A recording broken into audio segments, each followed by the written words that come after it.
Amigos que gostam de conversar em tempos interessantes, incertos, implacáveis. Com o futuro suspenso e o passado cada dia mais distante, estamos aqui estacionados na condição humana, na tentativa de fazer uma nova vida funcionar.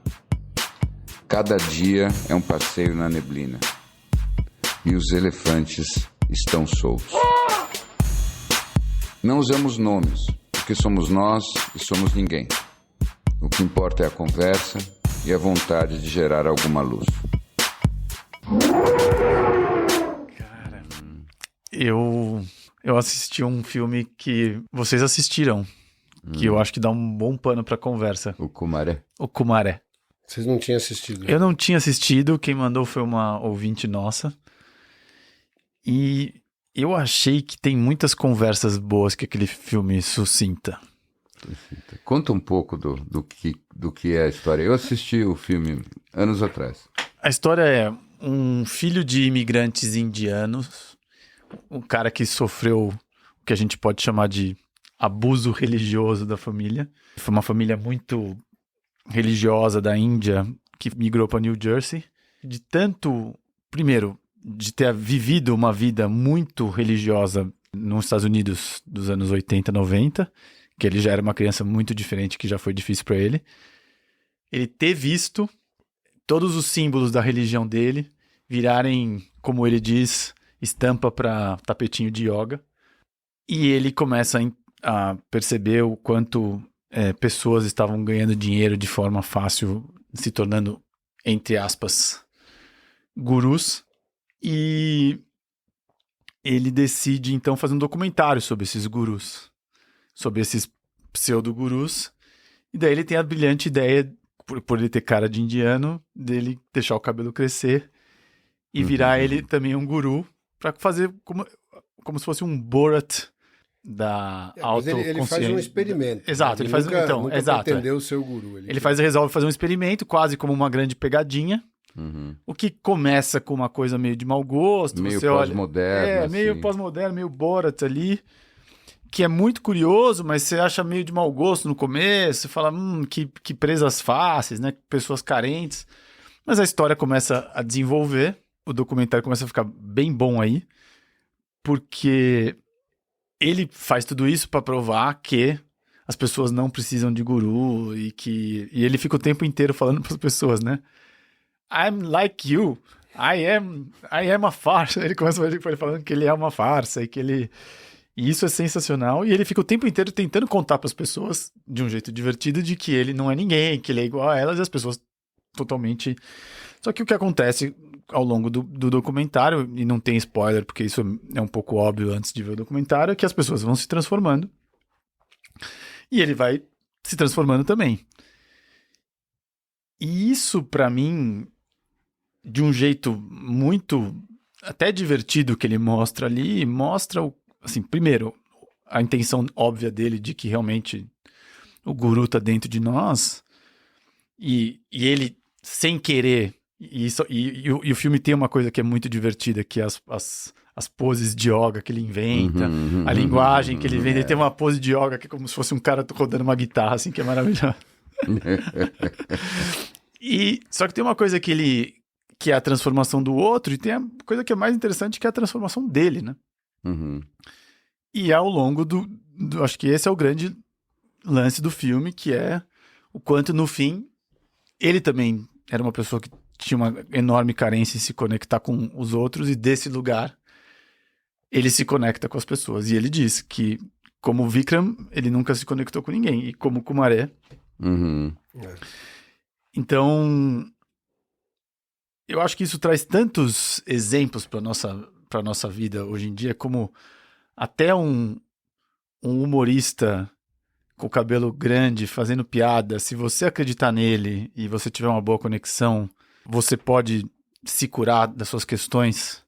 Se você tiver alguém que te ajude a ver suas coisas, e alguém que realmente esteja prestando atenção em você, que pra mim foi uma das coisas mais interessantes que eu vi nos últimos tempos. Então, você sabe que a minha leitura de tudo isso é que, na verdade, esse documentário tem uma mensagem muito profunda e muito positiva, se você consegue fazer a leitura direito.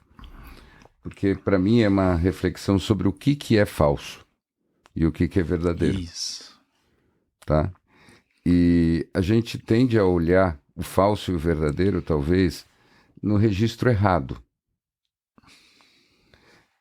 O que aconteceu no Kumaré na minha cabeça? Ele, bem ou mal, apesar de oficialmente ele estar representando um personagem, ele botou todo o sentimento dele ali. E a energia que vinha do coração dele, ele nem sabia, mas era de verdade. E essa energia foi ressoando com a energia de todos que estavam ali. O fato de que ele parecia suficientemente indiano e parecia falar as coisas na direção certa, já foi o suficiente. Porque a verdade está na frequência, na vibração do coração. Não está naquilo que oficialmente a pessoa é ou não é. E é por isso que os fakes não são necessariamente aqueles que parecem fakes.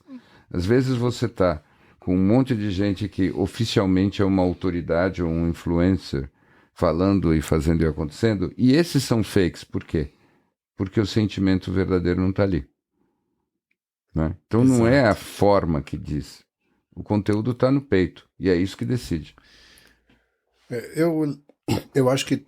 Eu me lembro de um filme do Steve Martin, da Deborah Winger. Não sei se você lembra desse filme. Muito parecido com essa história do Kumaré. E que ele é um preacher. Um pastor itinerante que arma um circo em cada cidade que ele vai. E o que começa a incomodar ele no meio do caminho são os milagres que começam a acontecer e que atribuem a ele. E começa a mexer muito com ele. A Deborah Winger é a produtora do evento. Do showzinho. E eu acho que ele vai se transformando muito no processo, mas eu acho que o ângulo que eu enxergo é muito o ângulo dos encontros amorosos aí. Que não tem a ver com o que o outro traz para você, mas o lugar que o outro acende em você. Que sempre teve ali. E aí não faz muita diferença qual é a credibilidade de quem está na sua frente, porque o propósito dela era só acender o que sempre teve ali. Sim. Que é o que ele faz com as pessoas e é o que o Steve Martin faz no filme também. Isso. E ali você vê as transformações acontecendo em cada um, dentro do que o cada um estava disposto a acessar dentro de si, e o que acontece com ele no meio do processo também, que é muito legal. Agora, esse filme do Kumaré, eu me lembro que o que me marcou foi o final do filme, na hora que ele vai realmente contar para as pessoas, né, quem ele é, sem querer contar o final, mas já se imaginava que fosse isso, e como cada um reage ao que ele vai falar. Né? Exato. Como algumas pessoas percebem que não faz diferença nenhuma quem ele acha que ele é, porque para elas, ele não sabe quem ele é ainda. Não, e esse é o ponto maravilhoso. E ele fala tem uma coisa que eu acho que ele fala que para mim é a frase mais importante do filme, que ele fala: quando eu era Kumaré, eu prestava atenção nas pessoas, eu nunca tinha prestado atenção em ninguém. E essa é, pra mim, a chave de tudo. E isso é a única verdade que a gente pode ter no mundo, não é? O resto é tudo falso. Maravilhoso. Né? Tudo é ideação, não é? E aí a ponte que ele fez com a relação amorosa, com o caso de amor, eu acho que ela precisa ser refletida, ela precisa ser explorada, porque, em essência, nós queremos estar apaixonados. E faz toda a diferença estar apaixonado. Quando você se apaixona, você tem a grande chance para se transformar. Você tem o bilhete da viagem da transformação. E, no fundo, a paixão serve para isso. Todos os contextos, todas as histórias, as projeções, as ilusões, são o pretexto para você poder entrar naquele estado, que é um estado de transmutação do teu ser. E que acontece no máximo de intensidade da tua vida. Então, tá difícil estar apaixonado hoje. Difícil como talvez nunca tenha sido tão difícil. E isso eu acho que é o desafio mais complicado do nosso tempo. Nós somos herdeiros de uma época que gastou tudo isso em códigos muito repetitivos e a gente não consegue mais simplesmente se apaixonar ou se manter apaixonado da maneira como, por exemplo, os nossos pais ou os nossos avós faziam. Mas nós não podemos jogar fora o bebê junto com a água do banho. Tudo bem. O relacionamento tradicional muitas vezes não serve mais para viver esse estado de paixão, mas nós precisamos desesperadamente desse estado de paixão para que essa transformação possa acontecer. Inclusive a paixão como um instrumento de transformação espiritual. Então essa história de você, por exemplo, se apaixonar pelo invisível, pela possibilidade de você transcender a tua limitação pessoal, pela possibilidade de você atingir um estado, se não é sem ego, mas pelo menos além do ego. E aí é interessante, porque várias vezes a gente tem a conversa aqui a respeito dos paradoxos da vontade. E muitas vezes a gente concorda de como a vontade é um problema. E às vezes a gente fala, tá, mas como é que a gente sai desse dilema? Os caminhos espirituais, eles dependem de uma prática, de uma repetição, de um investimento. É difícil pra caramba, em resumo. Uhum. E ao mesmo tempo, você sabe que se você bota muita vontade egóica, a vontade do ego faz com que o ego vire o CEO que toma conta do projeto e vai sabotar o projeto necessariamente. Então, qual é a resposta? Eu pessoalmente acho que a única saída é você se apaixonar pela vida espiritual. Você tem que se apaixonar pelo espírito, pelo infinito. Você tem que se apaixonar por abraçar esse mistério e aceitar a ideia de que vem uma chama que te toste e te transforme num robata gigante e que você vire uma outra coisa com essa chama da transformação mística. Num robata gigante. Um robata gigante. Seria você. Essa foi a imagem. A imagem me veio, seria você num espeto sendo tostado. Exatamente. Entendi. Eu acho que foi a metáfora mais original que a gente Eu acho que ele preparou todo esse discurso para usar falar essa o robata metáfora. gigante. Saiu ali na hora. Saiu na hora. Mas é a história de que você faz isso com a paixão. É assim, todos os meus heróis espirituais, eles eram muito apaixonados. É aquela coisa, é o Dia dos Pais, né? Estamos no Dia dos Pais hoje. É o São Francisco que se despediu da casa do pai e ficou nu, porque ele tinha que ir no trajetório espiritual dele sem levar absolutamente nada do pai. Então ele foi embora nu. E assim, esse cara era paixão ambulante. E aí você não precisa da paixão fixa num relacionamento o tempo todo. Mas nada contra se isso servir para você se lembrar do risco da loucura e da necessidade de você quase se suicidar na intensidade da paixão. Eu acho que isso... Uau! Acho que abrimos uma via. Isso dá muita conversa. Porque... Tô tentando organizar meus pensamentos aqui. A gente, no fim, acaba usando a paixão para se movimentar na vida, certo? A paixão nos move. Mas, no fim, eu acho que a gente sempre tá usando a paixão para falar das relações amorosas, de alguma forma, ou uma paixão por algum fazer, né? Alguma coisa alguma paixão da vida, assim. Mas eu acho que na maior parte das vezes ela vem, a gente usa a paixão como para falar das relações amorosas, enfim. E que sempre é uma coisa de polaridade mista, né? Que pode ser muito boa ou muito ruim. E agora, como é que a gente, de fato... Como é que a gente transmuta essa paixão para a vida espiritual e a gente não leva essa polaridade ruim que a paixão nos traz também? Qual que é a polaridade ruim? É o risco? Não, é o risco, é a ideia de que você não consegue fazer mais nada além daquilo, de que você, de alguma forma, se sente arrebatado que nem uma robata gigante pelo aquilo. Você tá lá num espetinho, num carvão, em algum restaurante japonês. Assim, e ela tá girando isso. Você não acha que tem uma parte aí que eu não sei muito se tem essa transformação, essa mudança dentro daquela máxima de que ela não existe se a dor da transformação não for menor do que a dor de ficar onde está, né? E talvez essa questão da paixão seja a fruta mais acessível para você tomar esse risco sabendo inconscientemente ou conscientemente que o lugar que você está é de dor e que a paixão é esse veículo de acelerar o processo. E tem os riscos inerentes, mas não tem como fugir deles. E eu não sei se eu vou... Eu ainda estou muito com estou com a entrevista do Bi com o Lourenço Rolim na cabeça. Nossa, tem bons assuntos ali. E eu não tenho como não trazer um tema que vai precisar... Eu vou ter que usurpar um pouco o lugar do Bi aqui agora. Talvez tenha um pequeno monólogo aqui, mas eu vou ter que fazer... Porque ele falou de algumas coisas ali que eu quero tentar conectar e quero pedir a reflexão de vocês. Que legal que você ouviu.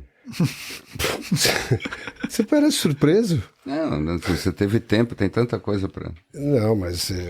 Até porque eu fui bombardeado pelo Lourenço com vários trechos para comentários depois. Enfim, eu achei que ele começou muito forte mesmo. Mas ele trouxe um tema que eu sei que é polêmico entre nós, embora a gente nunca tenha discutido publicamente, mas já discutimos dentro do nosso grupo elefantino ali, onde estamos nós três, né? E tem 4 pontos, e eu queria ver como é que a gente pode tentar entender a conexão entre eles, porque eu acho que ele é muito relevante. Vou falar de 4 coisas que parecem não ter muito a ver, depois eu vou tentar fazer aí as sinapses necessárias. Primeiro, eu estava ouvindo uma conversa do Joe Rogan com um piloto da Marinha Americana chamado Ryan Graves. E o Ryan Graves dizia o seguinte: eles tinham um sistema, ele é um piloto de F-18, né, ele tem uma entrevista dele com o Lex Friedman também. E ele é um piloto de F-18, e ele vinha lá sempre fazendo os caminhos dele, sempre ali perto da costa leste americana. Eu acho que eles tinham uma base por ali. Você assistiu já essa entrevista? Mas eu vou... Calma. Segure seus cavalinhos. Eu não assisti. E aí ele diz o seguinte: a gente sempre sobrevive à mesma área marítima e tal, e deram um upgrade no nosso radar. A gente tinha um radar semi-analógico e passamos a ter um radar digital. E de uma hora para outra, o lugar que a gente sempre passava, começaram a aparecer uns objetos que a gente não identificava, né?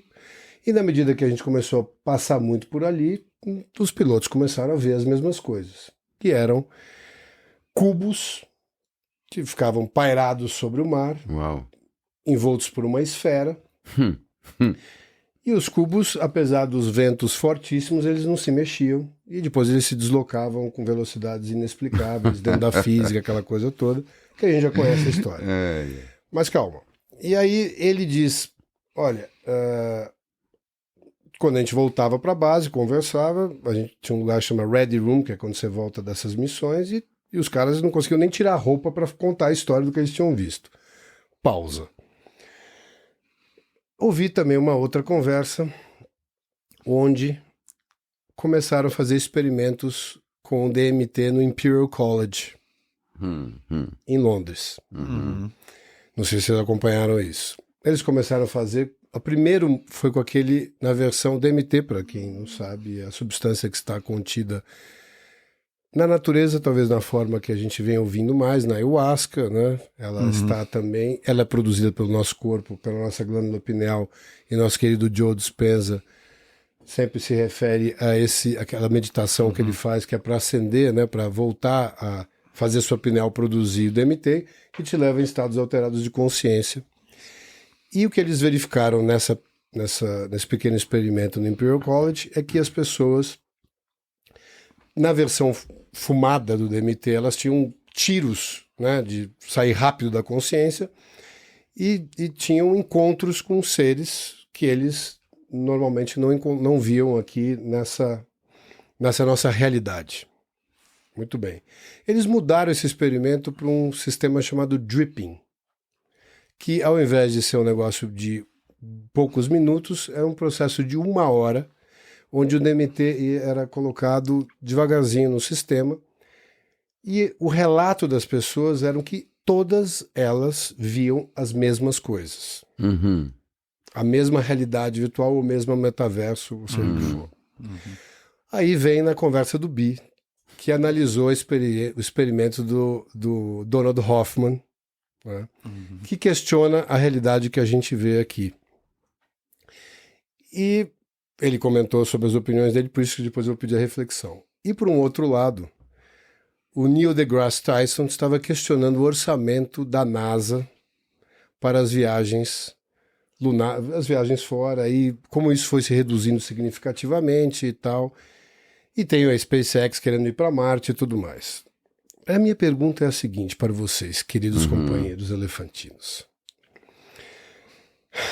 Será que o DMT é o upgrade do radar que a gente precisa ter? Ou o nosso trabalho hoje, será que os nossos orçamentos não deveriam ser muito mais empregados nas viagens internas, que claramente tem um caminho muito pouco explorado e talvez muito mais interessante? E será que a gente não precisa fazer um upgrade nesse radar que a gente tem? Não para questionar a realidade, mas talvez entender o que os antigos escreviam com tanta propriedade sobre o que esses estados alterados de consciência podem nos ensinar sobre a realidade que a gente está vivendo aqui e sobre os processos que a gente vive aqui.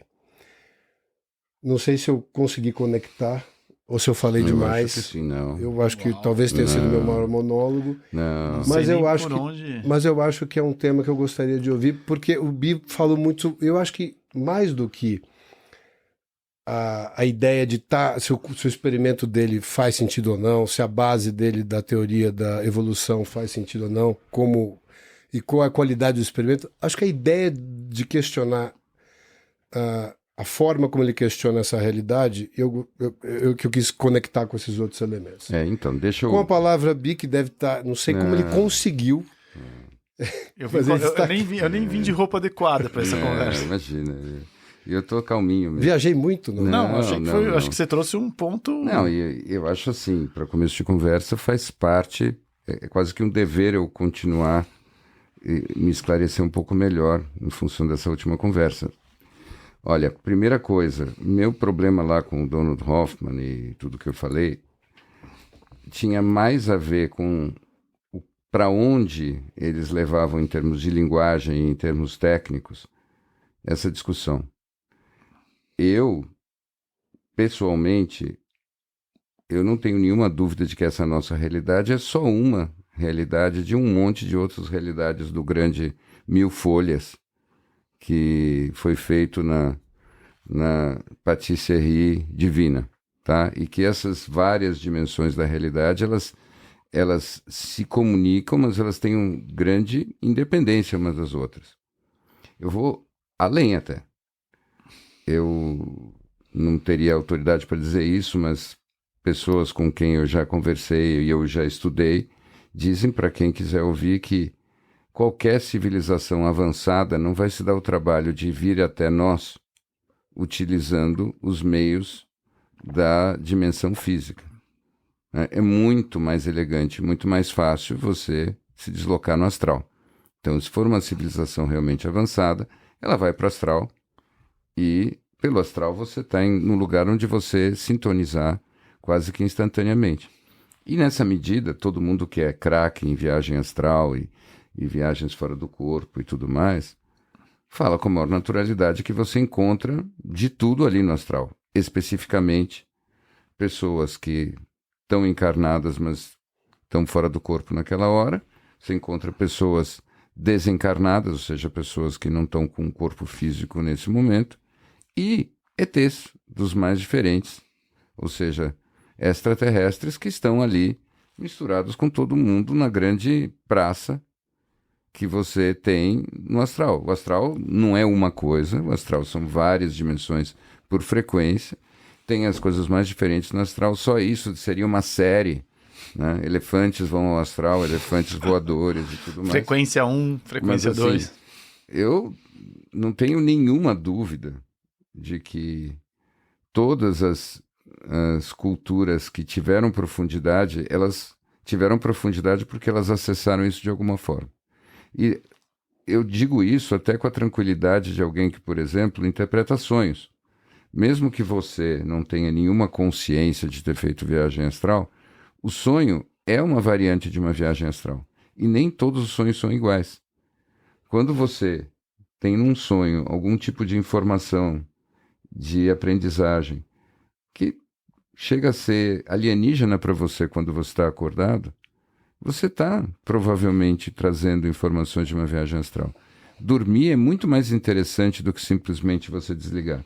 Você é transformado ao dormir, por causa das experiências que você tem nos outros planos quando você não está aqui. Então, mas você não acha que faz sentido esse processo? Você falou da análise dos sonhos, que eu acho interessantíssimo, e das viagens astrais, que são muitas vezes sonhos lúcidos, sonhos vívidos e tudo mais, mas a gente passa talvez, a gente fala muito aqui de algumas técnicas acho que do calibre dessa antena, né? A gente passa talvez, a gente pode passar uma vida inteira a parte da capacidade dessa antena de se conectar com essas frequências. Sim. E a gente está sempre pensando em como fazer no externo essas grandes viagens de conhecer o universo e todo o potencial, mas tem um negócio muito acessível, que tem um histórico, né? Tem vamos dizer, um track record aí de muitos ensinamentos e de muitas explicações sobre si mesmo e sobre tudo que a gente vive, sobre o nosso caminho aqui, que estão nessas viagens internas que, de certa forma, ninguém ensina em lugar nenhum. Não existe um currículo disso na nossa história, né? Nossas escolas, nossa vida, a menos que realmente tenha um caminho alternativo, vamos chamar assim, que era alternativo talvez há muitos anos atrás e começa a ser muito mais falado agora, né? Então a gente, de alguma forma, isso está vindo muito mais à tona. Será que não é o caso de a gente começar a entender, bom, vamos lá, eu tenho um radar, porque a parte interessante desse Ryan Graves, que é o piloto, é que ele sempre passou por aquele lugar. Sim. Então aquelas coisas, na verdade, tiveram sempre ali, né, seja o que for, mas no momento que ele tem um upgrade do radar dele, ele diz, não, agora tem alguma coisa para você prestar atenção, ou seja, a sua energia, a sua atenção vão estar ali, ele realmente começa a ver aquilo. Será que a gente não devia trabalhar em dar esse upgrade desse radar nosso? Eu queria só antes fazer um pequeno adendo, porque eu acho que tem duas coisas que a gente deveria investir e que eu acho que nesse caso a metáfora militar é muito boa. A primeira é a qualidade do radar, que sem dúvida, mas depois é algo que nem os militares têm, que é o apoio a quem viu o que tinha que ver e não sabia o que estava vendo, né? Que eu acho que essa é a grande questão que a gente passa com os dois, com o avanço do radar militar e com o avanço do radar da nossa consciência, que é a gente não consegue investir na capacidade de integração dessas experiências. Bom ponto. E aí, tanto nos militares quanto na viagem de DMT, no limite, o que você viu e o que você não viu, se você não tem uma capacidade de...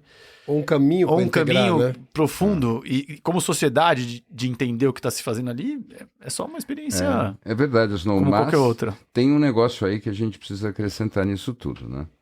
E é assim, tem uma coisa nesse assunto, nas minhas pesquisas, que tem um detalhe que é um pouco frustrante, mas eu acho que é meio inescapável. É impressionante, rapazes, o quanto esse tema tem a ver com talento. O que eu quero dizer com isso? Por exemplo, vocês estão falando com alguém que mais ou menos uns 12 anos atrás, 13 anos atrás, importava coisas como galantamina. Sabe o que é galantamina? É uma substância meio rara, mas não é ilegal. Você compra no exterior fácil, Amazon, não sei o quê. Galantamina. E o que a galantamina faz?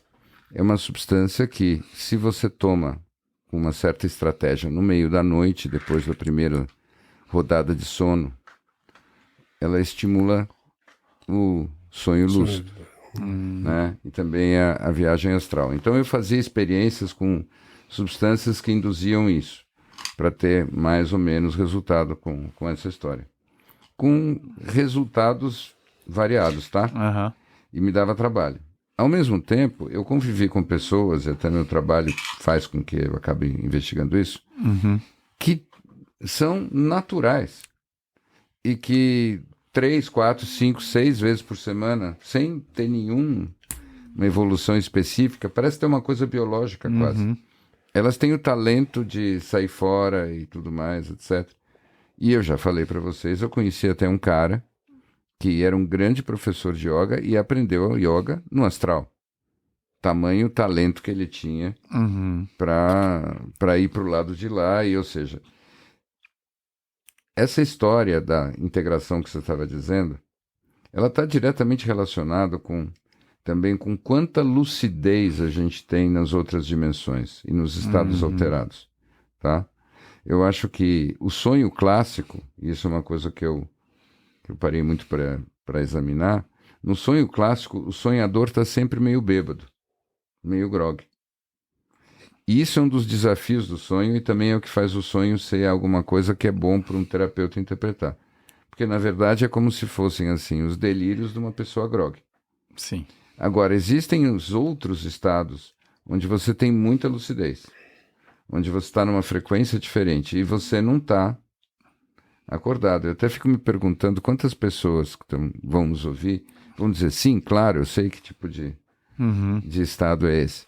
Mas esse é um estado em que você está muito lúcido e você sabe que você está dormindo, você sabe que você inclusive, muitas vezes, vê o seu corpo à distância enquanto ele está adormecido.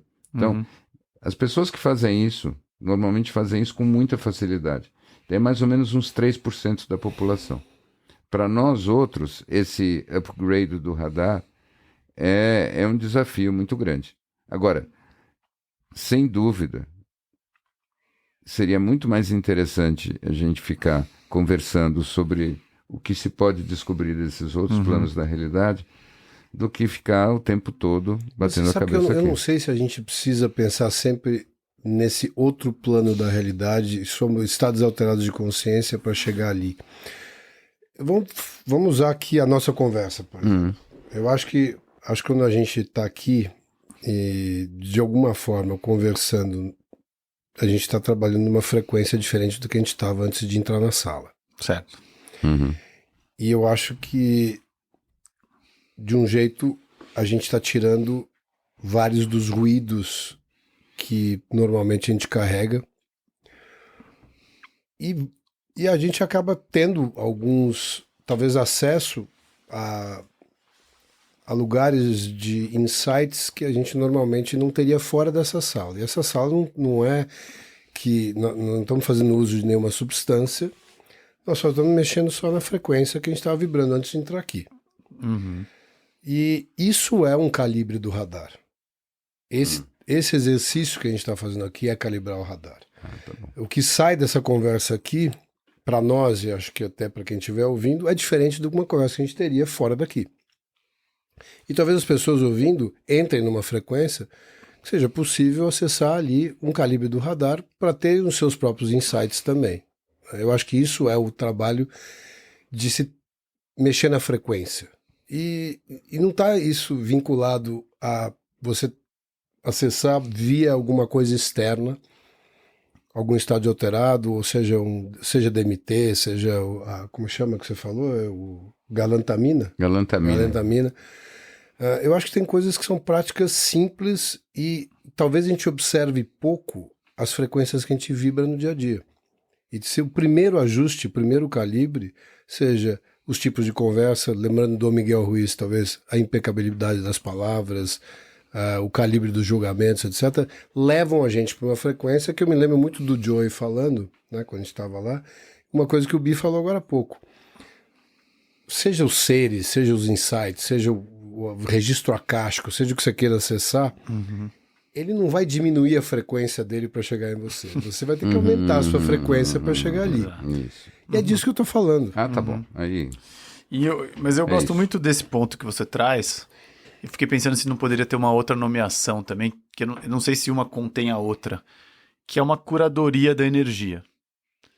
Que é como, assim, que eu acho que talvez o tema curadoria da energia seja mais amplo do que o upgrade do radar, né? Que eu acho que o upgrade do radar talvez seja uma das ferramentas da curadoria da energia.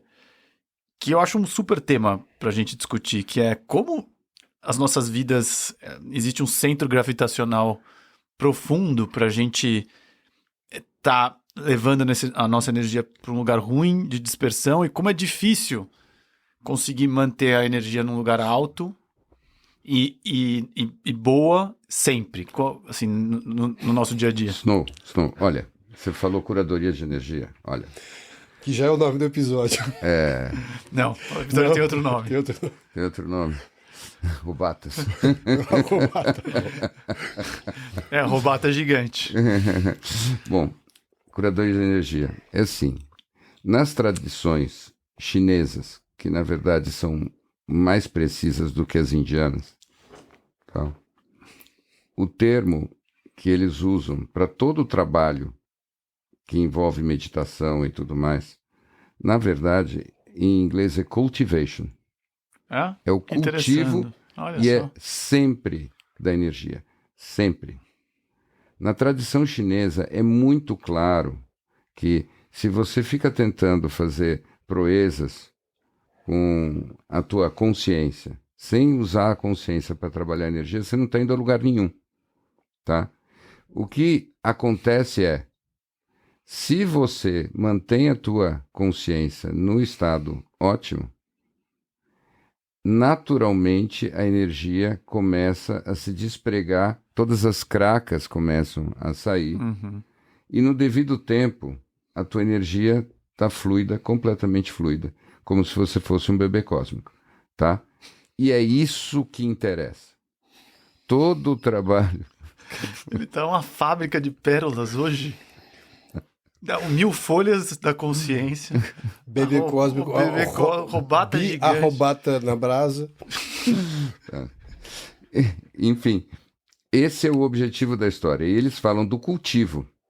É o cultivo da energia. No fundo, você medita tantas horas e tanto tempo, porque é nesse estado que você tem a chance melhor de fazer a curadoria da energia que você falou. Então a resposta toda é: a vida normal está o tempo todo, para usar um termo bem chinês, zoando a tua energia. É isso que a vida faz, tá? A vida é o caos que te tira do lugar, para bem e para mal. E você, o tempo todo, se você se torna alguém que fica atento para esse radar, e você começa a trabalhar na tua frequência, na tua energia, para identificar coisas mais sutis, porque essa metáfora do radar que o Gol falou, ela é absolutamente central. Vamos simplificar essa história. O que é o upgrade do radar? O upgrade do radar é você estar numa frequência mais estável, mais coerente e mais sutil. Se a tua onda é mais coerente e mais sutil, você percebe muito mais coisa de todas as outras ondas. Isso daí parece uma abstração? Não é uma abstração. Se você por dentro é um funk barulhento, você nem vai escutar as outras músicas, porque você só escuta o funk barulhento que vem de dentro de você. Se você tem uma música clássica que você escuta quase que de câmera, no volume certo, é muito fácil você escutar as outras interrupções e as outras interferências. Então é assim, quanto mais você está numa frequência harmonizada, a tua energia está harmonizada, mais sensível você é. E, portanto, e essa é a regra do jogo, e isso é que é a ironia, quanto melhor você está, mais o mundo te atrapalha. E eu acho que você acabou ouvindo essas frequências porque você foi educado em cima da crença que você deveria ouvir essas frequências para que você possa estar no mundo presente. Pronto. E aí, esse é o ponto. Daí você aumenta o seu radar, que é o que o Bi disse. Você percebe que agora não só você percebe outras coisas, como o mundo te atrapalha muito mais. Muito mais. E como é que você faz para não ir Boa pergunta. Parar no manicômio ou... Não, mas aí eu vou te dizer criar uma aí narrativa eu quero, de inclusive... escape da realidade, de morar em algum lugar. Estava eu tomando um café com o Patrick, que tem o podcast 45 do Primeiro Tempo. E ele me perguntou em determinado momento, e o Bi me perguntou a mesma coisa hoje, antes de começar o programa, é por isso que eu até estou levantando o tema, que é bem isso. Tá, e o que vem agora? Né? O que vai acontecer nessas próximas décadas nesse sentido? E eu fiquei pensando, né, como que o AI vai nos ajudar nisso que você está falando. Porque eu acho que vai ser impossível a gente não desenvolver, e já está acontecendo isso, os nossos algoritmos de busca da verdade. O que foi passado para a gente até agora, como os métodos, onde a gente devia buscar informação, onde ela vinha segura, da onde vinha a verdade, claramente, com a intensificação da inteligência artificial e o deepfake, etc., vai ficar quase que claro que nos meios normais, que já vinham com um monte de viés, cada um com o seu, esquerda, direita, centro, seja o que for, vai ser impossível você encontrar a verdade. Então você vai ter que desenvolver teu algoritmo, você vai ter que descobrir aonde e de que fonte você vai beber. Você vai ter que criar o seu diagrama. E eu acho que eu poderia fazer um mini monólogo aqui de libertação, porque eu não assisto já jornais há muito tempo, não leio há muito tempo, porque não sei se vale a pena entrar nisso. Acho que vale muito a pena, porque enfim, a gente tem que falar um pouco de qual que é a prática disso. Bom, eu acho que... Vamos lá. Vou facilitar um pouco, né? A gente imagina sempre que existem... A gente tem que estar a par dos movimentos geopolíticos, tem que estar a par do que vai acontecer na economia, onde estão as dinâmicas de poder, quem vai exercer aonde, quando, e a gente tem que para poder tomar melhores decisões e etc. E eu queria ajudar os ouvintes a talvez entenderem um pouco desse jogo, como ele funciona. 3 dos maiores fundos do mundo, lista-se aqui BlackRock, se não me engano, Vanguard e eu acho que State Street, são os 3. Eles são os 3 maiores acionistas de perto de 90% das ações listadas na Bolsa Americana.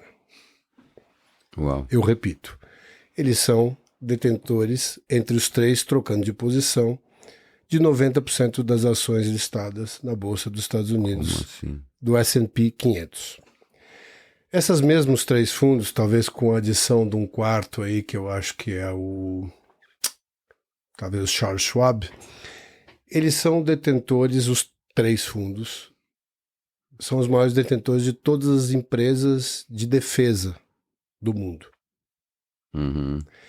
Então, se você acha que o presidente dos Estados Unidos é o cara mais poderoso do planeta, saibam vocês que, na verdade, este é um jogo determinado pelo fluxo de dinheiro, que controla onde serão as guerras, por que elas acontecerão, os países que terão ou não exposição a uma moeda ou outra, enfim. Então, se é importante montar esse diagrama hoje, da sua forma de ver notícias, se você seguir os meios de comunicação normal, provavelmente você só vai estar reativo a um jogo que começou muito, muito mais distante do que aquele lugar onde ele está terminando, que é o que você está assistindo ali. Então, é imperativo, se você realmente quer seguir nessa frequência, de buscar o que está acontecendo no mundo, você teria que criar já o seu algoritmo nesse sentido, que não passa por nenhum dos viés, que além disso, esses grupos também são donos dos canais de comunicação, claro. E eu acho que o que a gente faz, se esse é o ruído que vai estar ali, ele tende a se acentuar e você não tem controle nenhum, e você pode até achar que está criando uma reação baseado no que você está entendendo, da sua interpretação de notícias que estão chegando, eu acho que o único caminho que você pode ter é o oposto. Assim, como é que eu saio de todo o ruído?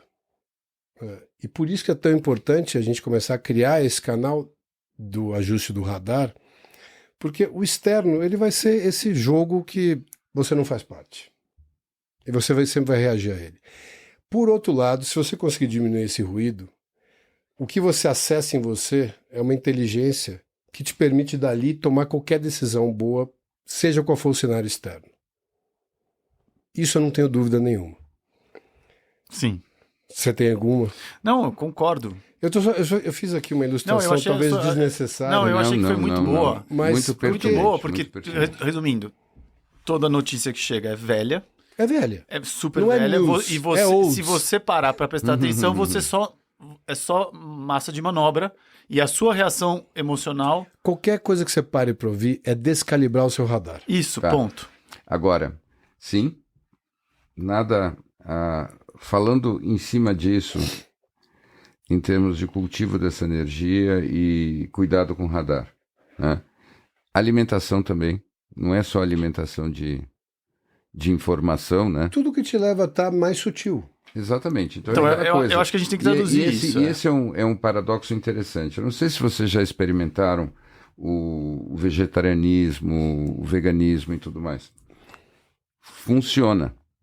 Deixa o teu radar num outro patamar. Mais do que isso, né? O jejum. Ah, sem dúvida. Por outro lado também, aí de novo, eu acho que se representa o paradoxo que eu acho que o Snow está apontando. Por que a maior parte das pessoas que experimentam com isso muitas vezes voltam? Voltam a comer carne, Porque essa história de você ficar muito sutil é algo que tem que estar integrado realmente naquele momento e naquele movimento da tua alma. O que eu quero dizer com isso? Nós todos temos desafios kármicos. E alguns desafios kármicos, eles dependem de frequências diferentes. Ou seja, o que você está dizendo, eu concordo, em princípio. Procure a frequência mais alta que você puder ter. Mas procure a frequência mais alta que você puder ter, adequada ao momento que você está vivendo. Tá? Senão... saiba entrar, saiba ligar e desligar o radar, né? Que eu acho que é a grande dificuldade. Mas calma, peraí, antes da gente entrar na parte alimentar aqui e da sutileza disso, eu acho que a gente tem uma ideia, pelo menos a gente foi treinado, né, até dentro da ideia da transformação do Tim Ferriss da performance para o lugar que ele está hoje, a gente foi treinado a encontrar soluções sempre pensando mais nelas. Então, se a gente tem uma ideia de que tem alguma coisa acontecendo e a gente não está entendendo, o que a gente vai fazer? Vai buscar mais informações no mesmo lugar de onde ela veio. Sim. Sim ou não? Sim. Como heurística, você está 100% correto. Porém, o meu ponto é, eu acho que como ideia de resolução de problemas, faz todo sentido. Como atuação na vida, isso pode ser muito paralisante para alguém que já se sente eventualmente para trás ou com alguma questão, entendeu? Não. A minha questão é a seguinte: se você tem uma série de questões psicológicas, seja quais forem, e se você tem algumas questões que você já se sente de alguma forma em algum lugar menos privilegiado no 3D, se você tem um acesso maior a um radar, você fica mais sutil e você percebe e sente coisas. Se você não usa isso de uma forma, ou com algum apoio, ou de alguma forma assim, que tenha uma intencionalidade profunda, a chance disso te deixar pior. Entendi. Entendeu? De você não saber entrar. Não, agora eu acho que eu entendi até o que vocês dois falaram. Ele estava usando agora eu a alimentação para ilustrar. Do ligar e desligar. Exato, claro, exato. Concordo. Exato, eu acho que... Sim, porque você não pode ficar sutil o tempo todo. Exato. Porque você está na 3D. E senão você vai criar uma narrativa total. Porque você às vezes não funciona. Assim, claro. É aquele paradoxo que é assim, que não é um paradoxo, na verdade.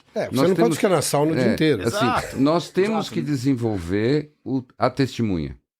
A testemunha é crucial, é fundamental. Precisamos dela. Mas você está falando de entrar e sair, né? É como se ela ficasse em paralelo. Às vezes ela tem que ser o lugar de onde você age e às vezes não. Eu só acho que você tem que estar lembrar que tem uma porta. Claro. Não. Só é isso. Porque essa porta é acessível. E que você vai lá e depende abre, da sua frequência. E você transita ali e volta para integrar aqui. E se você perder a referência de para que lado você tem a porta, é por sua própria conta e risco. Só que eu acho que nessa volta, a sua forma de interpretação da realidade muda inexoravelmente. Nada à sua volta mudou, ao princípio, mas você volta ressignificando aquilo. Durante uns 2 meses. Mas assim, pelo período que você quiser. Né? Você sempre pode voltar e acreditar em tudo que está acontecendo e sentir, quero ser parte disso, integral, e quero voltar a assistir, quero entrar na energia das notícias, quero estar conectado. Mas O que é? Isso está conectado? Então, eu acho que Eu isso acho que tá isso no está- 3D, no pior do 3D, é Isso. isso. Claro, porque você inclusive está sendo manipulado Sim. e, querido, você é mal informado. Mas ainda dá por pra, cima. então, mas dá pra estar no 3D, Claro. full time no 3D, sem estar ouvindo da Atena. Claro. Mas é isso que a gente está sugerindo. Não, é isso que eu tô falando, É. E, eventualmente, Claro. conseguir... Mas abrir é portinhas da isso que eu digo percepção. do algoritmo de cada um. Sim, né? perfeito. E você, quando me fez essa pergunta no começo hoje, do que vem aí, qual é a tua percepção? Do que vem nos É. próximos anos no mundo? Uhum. Olha, muita coisa para falar, mas eu vou falar pouca coisa. Nós estamos no fim de um ciclo histórico que levou ao predomínio de uma religião coletiva que transcendeu as culturas. E essa religião é a religião do progresso material tecnológico. Na minha leitura, nós sustentamos isso historicamente graças a alguns fatores. Talvez o mais importante deles tenha sido realmente a descoberta de como usar toda a energia que estava acumulada no petróleo. E com isso nós conseguimos pegar tanto a tendência já religiosa que nós tínhamos de procurar redenção no futuro, e que também se somou com a prática econômica do capitalismo. A gente tem essa redenção no futuro. A gente tem o capitalismo que imagina o lucro e a riqueza sempre maior no futuro. É a base do capitalismo. E depois, com o surgimento dessa possibilidade do combustível fóssil, você passou a ter o desenvolvimento tecnológico que começou a significar, de fato, um aumento em todos os níveis da atividade econômica e tudo mais, o que fez com que nós tenhamos vivido há mais de 100 anos dentro dessa cultura, dessa religião, como eu chamo, de que no futuro você sempre vai ter mais e mais e mais e mais e mais do que quer que seja. O que eu acho que vai acontecer no futuro não distante, no futuro das nossas vidas ainda, é que a gente vai viver a transição para fora desse mito. E a humanidade, o que ela vai experimentar nas próximas décadas, talvez no próximo século, tudo mais, na minha leitura, é o processo contrário. Nós todos vamos viver uma experiência coletiva de encolhimento. E esse encolhimento vai se dar em várias dimensões e vai ser muito didático e muito difícil, dada a maneira e o viés como nós tivemos que viver. Explica melhor essa última parte, o encolhimento em várias dimensões. Então, veja, nos países significativos a gente vai ter um encolhimento da população muito grande, né? Então, por exemplo, em 25 anos, 30 no máximo, a população da China vai se reduzir à metade do que é hoje. Nunca na história da humanidade aconteceu uma coisa assim.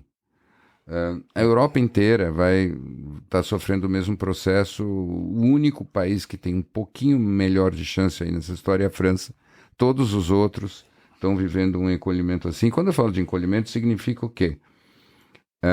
Morre mais gente Em do que décadas morrem as pessoas, morrem muitas pessoas por causas naturais, e os países vão ficando vazios com cada vez menos atividade econômica, tem cada vez menos jovem para consumir, para produzir e tudo mais. Esse é um fator. Outro fator que eu acho que é muito relevante é entre nós, está ficando muito técnico essa conversa, mas assim, eu não acredito na transição energética, pessoalmente. Todas as coisas que eu li, estudei, me fazem pensar que, a não ser que realmente venham os extraterrestres com uma coisa como aquele cubo do Harry Seldon da Fundação, ou qualquer coisa assim, com as soluções que nós já temos desenvolvido, nós precisamos de muito petróleo para poder usar as soluções substitutivas. É complexo, mas não é tão olha simples. Que interessante isso, Então, tudo que o Bi está falando. Olha que legal. Vamos supor que você tivesse que, dentro da tua ideia de buscar as informações para fazer os seus prognósticos, beber dessas fontes que analisam as coisas sobre um outro prisma, que você não está reativo às notícias, mas que te ajude a pensar. Isso você pode aplicar a qualquer área da tua vida. O Bi deu uma pequena aula de economia e futurismo, mostrando mais uma das suas qualidades. É a versão Só fiquei Bi triste que Krugman. não veio com nenhuma metáfora.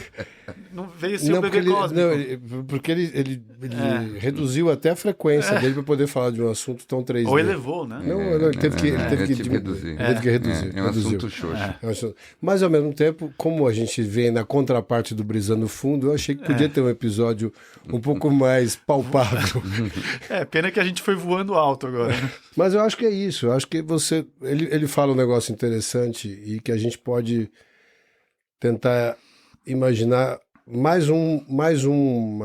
talvez mais uma interrogação sobre a forma como os vários caminhos de previsão de futuro, seja economia. Você levantou a mão, você quer falar? Tá. Você aprendeu com o Bi isso, né? Prossiga. Não, termina. Quando você levanta a mão, meu cérebro para. Desculpa. Não, é porque eu queria pegar esse gancho que você trouxe, que eu acho muito bom, e já que a gente pôs um pezinho no futurismo aí, eu tava ouvindo o Lex Friedman com o Ray Kurzweil, que é o grande futurista, o inventor do termo singularidade. E ele acha que, vou tentar lembrar da data aqui, que em 2049 a gente chega na singularidade. É a primeira previsão. Ou seja, é um cardeal. Ou é 2029. É um cardeal justamente dessa religião. Eu quero lembrar que o livro Singularity is Near é dele. É dele. Fazia a primeira previsão para 2022. Então, ele sustenta... Nós estamos em 2023. Então eu acho que talvez seja 29. Mas ele sustenta o podcast desse ano, que ele tá certo. Ele estava falando que ele acertou em todas essas datas. E daí eu não sei se é 29 ou 49, agora eu já não sei. E ele dá uma série de explicações quando o AI passa no teste de Turing, e ele redefine o que é esse teste de Turing, que inclusive tem como funcionaria. Para quem não sabe, o teste de Turing é um teste que usa o nome do cientista matemático inglês que criou o código que quebrou os nazistas, Alan Turing, e que diz que o teste é o seguinte... O teste é o seguinte, é quando todas as respostas de uma inteligência artificial forem indistinguíveis de um ser humano, de um interlocutor humano, quando você conversar ou interagir com ela, então para todos os efeitos ela vai ter chegado lá. Exato, e daí parece que aí a gente chega na singularidade. Coisa que eu não acredito, tá? Então, mas esse caminho aí, não sei que você quis ir para lá, porque você... Então, eu quis jogar essa provocação. Esses caras, para mim, são uns babacas. Tá bom? Você sabia que botão apertar. Você provocou, eu estava muito zen, você queria que eu saísse subir um pouco a energia. Não, ou baixar pro chakra lá, mas... É muito simples, eles têm um grande QI. Agora, não é possível que ele e eu estejamos certos. Um de nós dois é um completo idiota. Eu voto em mim como não completo idiota. Mas por que, Bi? Você acha que... Porque é o seguinte, essa premissa do teste de Turing, que é muito interessante como um teste, simplesmente diz o seguinte, que no momento que você tem uma simulação suficientemente perfeita, isso é equivalente a... Sim, concordo. Entendeu? Que é onde você se dispõe com o Donald Hoffman também. Todos esses caras, eles simplesmente, estão vendendo essa história de que quando você conseguir fazer uma boneca na consistência certa, bem programada, com a cara que você quiser, ela tecnicamente vai ser melhor do que uma mulher de carne e osso. E terá consciência. E terá consciência, e na verdade você não deveria nem se preocupar mais em ter uma mulher. Fala como o cachorro, late como o cachorro, é um cachorro. Exato. Mas eu queria perguntar, mas e a singularidade para você? Então, a singularidade para mim não vai acontecer nem 1 milhão de anos, porque não é coerente com essa leitura de mundo que a gente está distribuindo aqui para as pessoas, que é nossa, o tempo todo. O que está implícito no que a gente está falando o tempo todo? O que está implícito é o seguinte: a matéria é uma dimensão da realidade e que não é necessariamente a dimensão fundamental. É muito importante vocês perceberem o grau de materialismo rastaquera que está por trás da conversa de todos esses caras. Você entende? Então, é o seguinte, basicamente não existe nenhum fenômeno que não vai, de alguma maneira, ser traduzido por alguma combinação em algum circuito.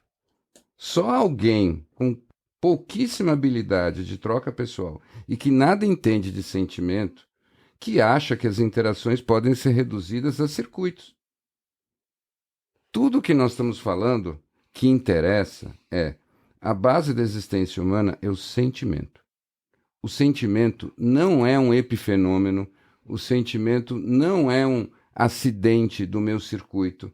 E o sentimento também não se explica pelo fato de que o campo magnético do meu coração é maior do que o campo magnético da minha cabeça. O sentimento é uma dimensão central do real. E não vai jamais ser reduzido ou descrito de uma forma material. Esses caras estão simplesmente se masturbando com as ideias e fazem isso em público. Eu acho isso meio indecente. Ganham um dinheirão. Basicamente. Fazem uma... Tá bom? Agora podemos falar de algum assunto mais elevado. Tinha muita coisa guardada aí, viu? Não tinha, não tem. Rastaquera. Olha, Rastaquera. materialismo rastaquera. O que seria rastaquera? Eu não sei, mas eu vou usar isso essa semana, também. meio fora de contexto. Quero ver como cada um reage a isso. Esse trânsito tá rastaquera. É tipo chinfrim. Chifre, Não, então tem que... É Mas eu acho que isso veio... Eu acho que isso não é dele. Como hoje é dia dos pais, Né? ele esteve com o pai dele, que nós sabemos que é uma grande Barça, esse sim. O cara que deu origem à série. É o rei da colmeia, é o Bisão. É ele mesmo. Isso foi conversa dele hoje. Sim. Rastaquera. Não, então eu vou... Ele não escuta o episódio, então eu vou contar uma do meu pai aqui, do Dia dos Pais, que é imperdível. Eu contei pro Gô, é imperdível. Ouve essas, não. Eu estava conversando com a mulher dele, que estava me dizendo, meu pai já está com praticamente 90 anos, e ela estava se queixando que algumas vezes durante o dia, ele do nada, ele dá umas cochiladas. Né? Super lúcido, articulado e tudo, mas dá umas cochiladas numas horas que ela acha que não tem nada a ver, ele está cochilando. E ela foi se queixar comigo disso. E ela disse, e o pior é que quando eu acordo ele diz, eu não estava dormindo, eu estava na 5ª dimensão. É o máximo. Não temos como saber se meu pai estava na 5ª dimensão ou estava dormindo. Na verdade, a gente podia fazer toda a conversa de hoje a partir dessa história dele. Não, e, assim, juro, obrigado, porque, assim, isso explica tanta coisa nesse podcast. Muita coisa. Assim, eu que tive chance de ter longas conversas com o pai dele, inclusive sem a presença dele. Eu queria fazer um convite. Vamos trazer ele aqui? Pro Bisão. Nós vamos trazer ele aqui. Big B. The Big B. Olha... Big B tá com quantos livros editados agora? Não tá, ele só editou em casa, mas ele tem vários, em várias línguas. Assim, ele é a grande fonte. Ele é o Harry Seldon. Ele é o Harry Seldon. Muito bem. Mas vocês gostaram do Rastaquera, né? Sim. Mas eu concordo com você. Eu fui cutucar. Eu sabia que... Mas eu acho que tem uma vontade muito grande, tem uma obsessão que eu venho sentindo, e aí até vejo na história do Donald Hoffman, de uma mimificação da expansão da consciência, né? De uma forma de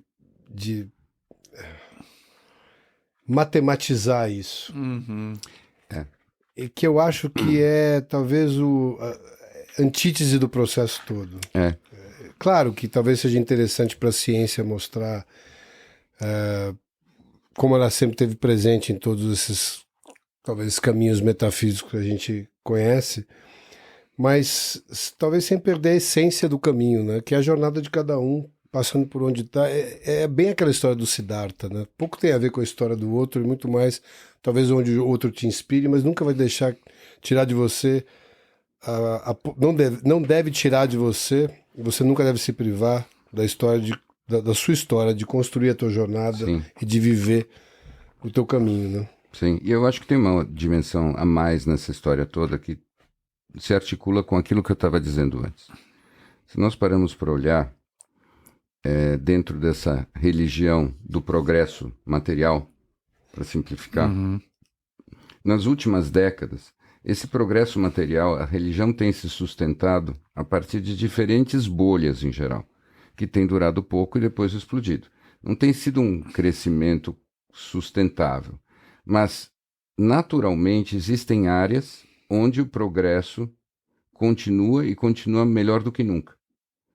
E aí o que acontece? Todo o hype dos grandes cardeais da religião se desloca para aqueles pontos onde a ciência e a tecnologia estão avançando rapidamente, e existem áreas, no caso essa é a área onde a tecnologia, e subitamente no espaço de 1 ano ou 2, todos eles começam em uníssono a dizer que o futuro e a redenção se dará por esse caminho. Sim. Antes era um caminho anterior, mas não importa, né? Então, quando eu nasci, todo mundo ia estar no espaço, todo mundo ia estar na Lua, sei lá, Exato. Jetsons, não sei mais o quê. Nós íamos colonizar todos os planetas e assim a humanidade, né? Agora, que está muito claro que não vai dar tempo de todo mundo se mudar para Marte e... Sorry, Alan, né? Não é que todo mundo vai morar no teu condomínio marciano. O que acontece? Não vamos mais sair do planeta, que obviamente está ficando cansado e sem recursos. Então o que a gente faz? Simples, vamos todos sair da matéria e vamos para o chip. Né? Quanto que a gente precisa de espaço para botar 10 bilhões de pessoas em forma de chip? Muito pouco. Eu acho que dá numa sala de servidores da Amazon, dá para botar toda a humanidade, e aí quem sabe a gente só precisa alimentar isso e depois vão ter robôs de manutenção e tudo mais. Ou seja, é a ideia de que a redenção vem do futuro, o futuro vai ser muito melhor e isso se dá através da tecnologia. No momento, a única chance que eles têm de defender essa teoria, que é uma religião na minha cabeça, é se a gente vai na direção da singularidade, porque não tem muito outro. Então, eu acho sensacional isso que você está trazendo, porque eu fico pensando isso como essa ideia do que é a verdade, do que é uma voz, do que é um conceito que foi criado e vem sendo repetido, que é esse da singularidade. E deixando isso um pouco de lado, a gente pensa nesse fetiche desses caras que tiveram um feedback loop de recompensa material inacreditável nos últimos 30 anos, em que eles têm a sensação de que tudo que eles tocam realmente vira verdade, vira ouro. Ali a história do que é o Vale do Silício e do que esses caras fizeram realmente é um negócio inacreditável, o que faz com que tudo que eles acreditem que eles realmente estão pensando faz sentido. E o que eu acho mais interessante é que eles viram as grandes vozes, né? Então, se tiver qualquer outra coisa que de fato esteja acontecendo e que não está no mesmo caminho, e obviamente a gente sabe que tem muitas e muitas coisas acontecendo, não ganha a mesma qualidade de voz, não ganha o mesmo espaço na nossa consciência. Cara, isso não foge, na minha opinião, do caminho que eu relatei para vocês um pouquinho antes. Essa plataforma que o Bi tá indigesto a respeito, ela é um mecanismo de propaganda de um projeto econômico, nada diferente disso, que por acaso traz outras alegorias no meio do caminho, mas não é muito diferente disso, cujos investidores são os mesmos dos outros 90%, e que não muda nada. Sim. É a mesma coisa. Sim. É só uma outra narrativa. A única coisa que é o seguinte, eu acho que tem aí, a gente está propondo, eu acho que o Bi propõe isso, não a desconexão dessa narrativa, né? Volta para o teu algoritmo, né? Começa a pensar sozinho. Alguém, mesmo não acreditando na tendência do Bi ou na tendência da singularidade, eu acho que tem que começar a desenvolver a tua forma de buscar as tuas informações e de começar a desenvolver as tuas teses, começar a pensar sozinho. E eu vejo alguns projetos muito interessantes de ensinar as crianças a desenvolver essa parte da cognição, de começar a saber separar logo cedo onde buscar a verdade, começar a pensar, criar suas próprias suas formas de pensar, desenvolver suas teorias. E acho que isso talvez seja um dos caminhos mais relevantes para se ensinar daqui para frente nas escolas. Isso vai ser fundamental. Fundamental. Fundamental. Eu estou com uma citação do Albert Camus que eu queria fazer nesse momento. Ele escreveu uma vez: a única maneira de lidar com um mundo completamente aprisionado é se tornar tão completamente livre que a sua existência se torne um ato de rebelião. Kabam. Pode ter sido antes da hora, mas... Não. Kabam. Kabam. Kabam. Don't you mind people grinning in your face?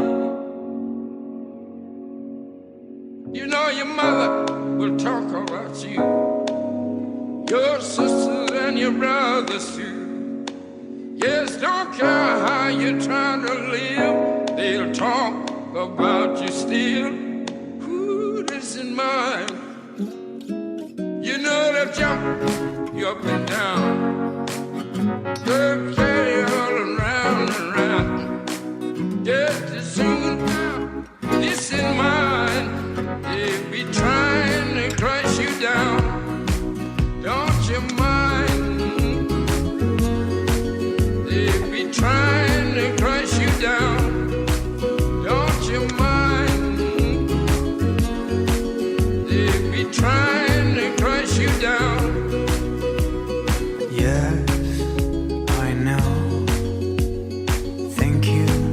Now I go to build my own house in a tree, in a deep forest to be this man I'd like to be. There will be no one there to see.